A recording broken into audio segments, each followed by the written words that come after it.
Petroleum मसनूआत में इजाफे के बाद पाकिस्तान रेलवे ने किरायों में भी इजाफे कर दिए। तमाम एक्सप्रेस, इंटरसिटी और मुसाफिर ट्रेनों के किराए 2% बढ़ा दिए गए। नए किराए तमाम बुकिंग दफातर और स्टेशनों पर फौरी तौर पर लागू होंगे।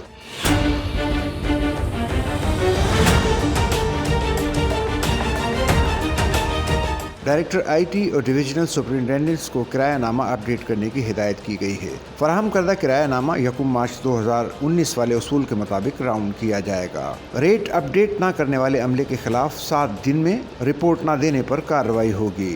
सच्चल न्यूज़ नेटवर्क की वीडियोस में खुश आमदेद। नाजरीन, वीडियो से मुतालिक अपनी कीमती राय का इजहार कमेंट बॉक्स में ज़रूर करें और चैनल को सब्सक्राइब करें।